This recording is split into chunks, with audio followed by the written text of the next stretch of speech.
Hukum Taurat dan kedatangannya yang seperti pencuri.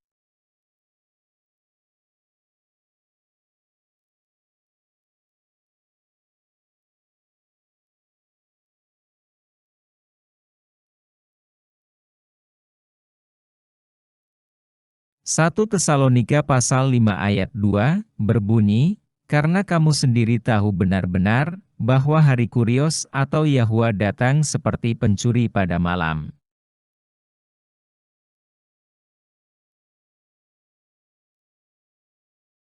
Mari kita bandingkan dengan 2 Petrus 3 ayat 10, berbunyi, "Tetapi hari Kurios atau Yahwa akan tiba seperti pencuri. Pada hari itu langit akan lenyap dengan gemuruh yang dahsyat. Dan unsur-unsur dunia akan hangus dalam nyala api, dan bumi dan segala yang ada di atasnya akan hilang lenyap." Dua ayat di atas membahas mengenai hari kedatangannya. Dan terlihat sekali ada hubungan antara hari Yahwa dengan pencuri.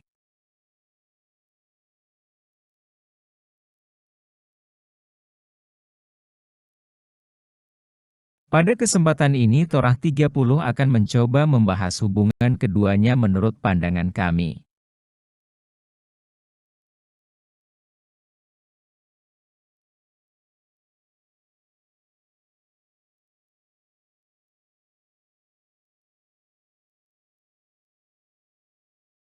Hukum Taurat pada Keluaran pasal 22 ayat 1, berbunyi, "Apabila seseorang mencuri seekor lembu atau seekor domba dan membantainya atau menjualnya, maka ia harus membayar gantinya, yakni 5 ekor lembu ganti lembu itu dan 4 ekor domba ganti domba itu."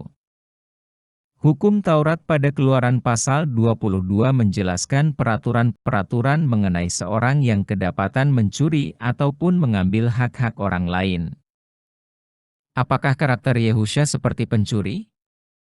Sehingga ketika pembahasan mengenai waktu kedatangannya, mengingatkan kepada karakter seorang pencuri.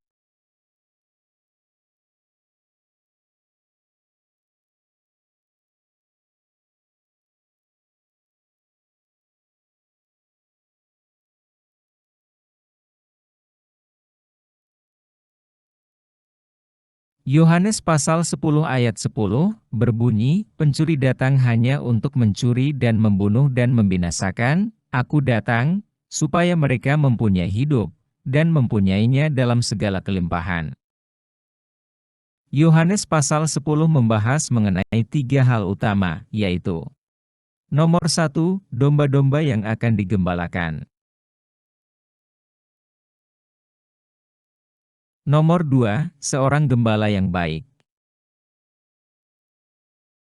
Dan nomor 3 adalah seorang pencuri dengan karakter seperti yang disebutkan di ayat 10.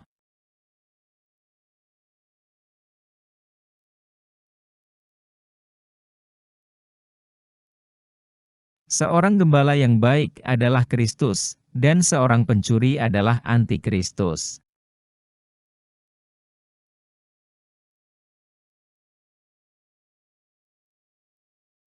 Jadi, sangatlah jelas, kata pencuri pada ayat yang membahas hari kedatangannya, tidaklah membahas mengenai karakter seorang pencuri, tetapi hal lainnya.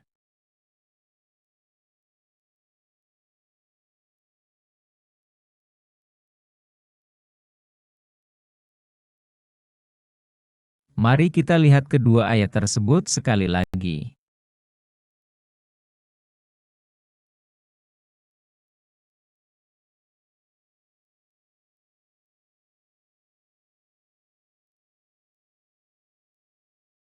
Pada kata datang, dan akan tiba, bukan membahas mengenai karakter, tetapi bicara mengenai waktu.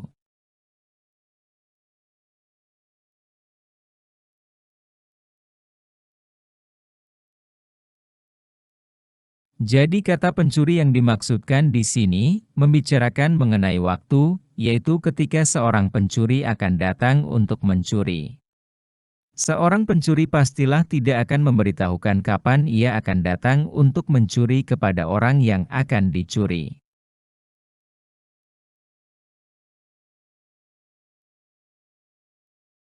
Tetapi seorang pencuri kemungkinan besar akan merencanakan kapan waktunya untuk mencuri.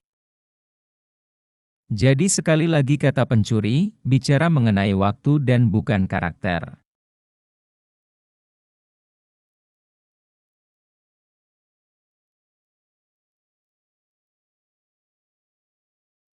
1 Tesalonika 5 ayat 4 berkata, "Tetapi kamu, saudara-saudara, kamu tidak hidup di dalam kegelapan, sehingga hari itu tiba-tiba mendatangi kamu seperti pencuri." Ada dua jenis tipe manusia.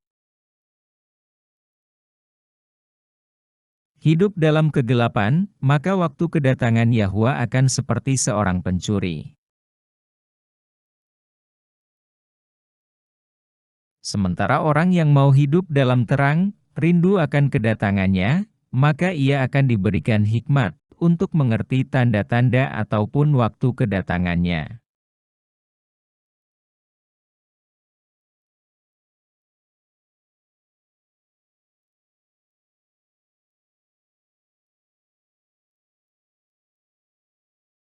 Dua Petrus 3 ayat 3-4 berkata, "Yang terutama harus kamu ketahui ialah, bahwa pada hari-hari zaman akhir, akan tampil pengejek-pengejek dengan ejekan-ejekannya, yaitu orang-orang yang hidup menuruti hawa nafsunya." Kata mereka, di manakah janji tentang kedatangannya itu? Sebab sejak bapa-bapa leluhur kita meninggal, segala sesuatu tetap seperti semula, pada waktu dunia diciptakan. Pengejek dalam tulisan bahasa Yunani-nya dapat juga diartikan penyindir.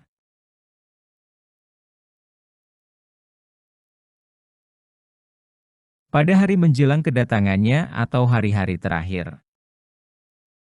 Orang-orang yang hidup di dalam terang atau dalam kasih karunia Kristus, yang menantikan kedatangannya akan melihat tanda-tanda, dan sekumpulan orang-orang ini akan belajar dari kitab suci apa yang sudah dinubuatkan mengenai hari-hari terakhir.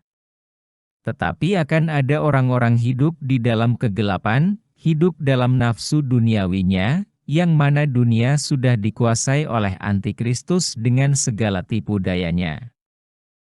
Mereka akan datang untuk menyindir apa yang orang-orang yang hidup dalam terang pelajari dari kitab suci, yaitu mengenai waktu kedatangan Yehusha.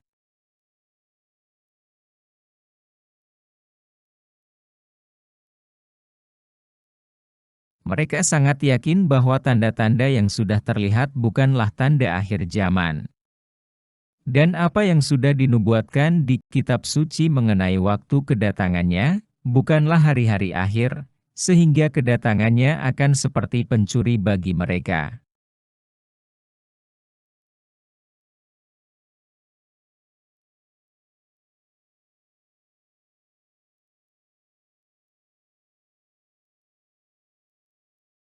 Dua Petrus 3 ayat 9 berkata, Yahwa tidak lalai menepati janjinya. Sekalipun ada orang yang menganggapnya sebagai kelalaian, tetapi ia sabar terhadap kamu. Karena ia menghendaki supaya jangan ada yang binasa, melainkan supaya semua orang berbalik dan bertobat. Kata lalai dalam bahasa Yunani adalah bradino, yang juga bisa diartikan dengan kata menunda. Jadi kedatangan Yehusha tidaklah ditunda, ataupun adanya penundaan sebagaimana orang-orang yang hidup di dalam kegelapan nyatakan. Karena harinya memang sudah ditentukan.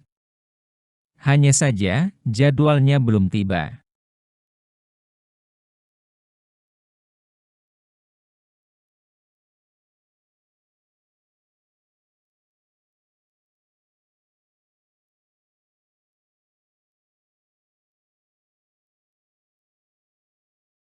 Menjelang kedatangan Yehusha yang kedua kali, akan terjadi hal-hal atau tanda-tanda zaman, dan akan terlihat semakin nyata, perbedaan antara orang yang hidup dalam terang, atau gelap.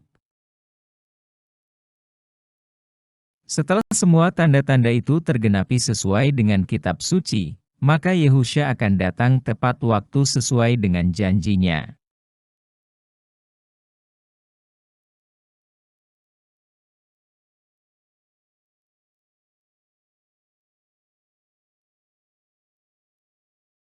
Kesimpulannya adalah, pada hari-hari terakhir, atau akhir zaman, atau menjelang kedatangannya yang sudah dinubuatkan sejak zaman dahulu, akan ada dua tipe manusia.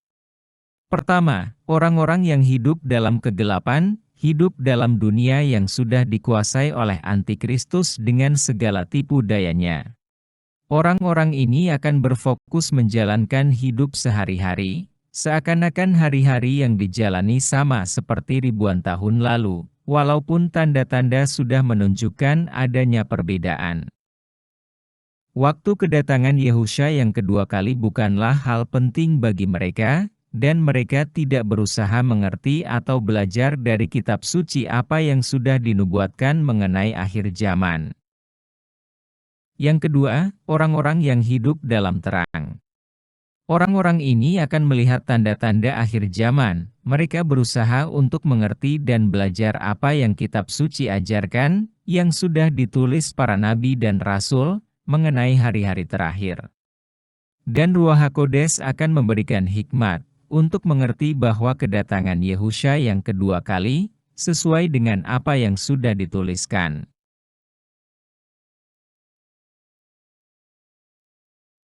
Thanks for listening Torah 30 Minutes.